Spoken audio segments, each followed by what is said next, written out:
চাপা, একটু হাত চালিয়ে কর। বেগুনটা তাড়াতাড়ি দে। তোর মেজ দাওয়া ডালের সঙ্গে বেগুন ভাজা না পেলে মুখে ভাতই তুলতে চায় না।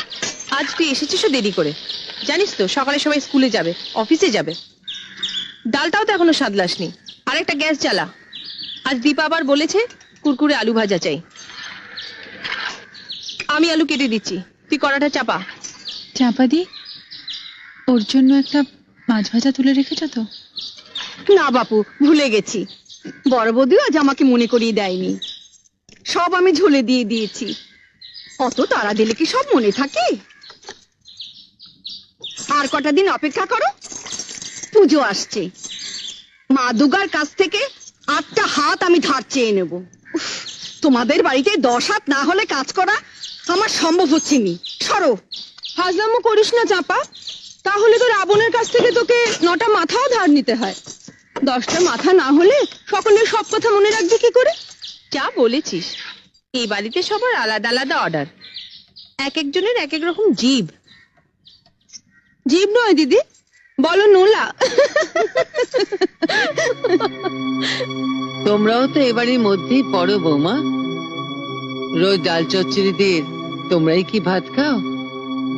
ঝোল ঝাল ঝাল দিয়ে ছাড়া তো তোমাদের মুখেও ভাত ওঠে না।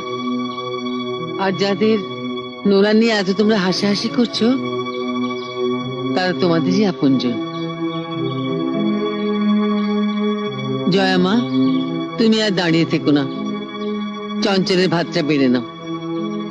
আর না হয় চঞ্চলকে আমি বলে দেবো মাছের ঝোল দিয়ে ভাত খেয়ে নিতে। যাও। রান্নাঘরে সবাই মিলে ঢুকলে ধাক্কাধাক্কি হবে, তাই দাদাদের খাবারটা বাড়া হয়ে যাক, তারপর না হয় ওর খাবারটা বেড়ে নেবো মা। কিন্তু আপিস তো সব একসঙ্গেই যাবে বৌমা।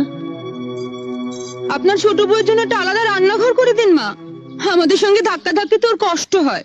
আমি সে কথা বলিনি মেজদি। না তা বলনি, কিন্তু এর চাইতে বড় রান্নাঘর তো রাজা মহারাজাদের বাড়িতে হয় ভাই। ও কথা বলিসনি মেজো, ওর বাপের বাড়ির রান্নাঘর হয়তো সেই রকমই।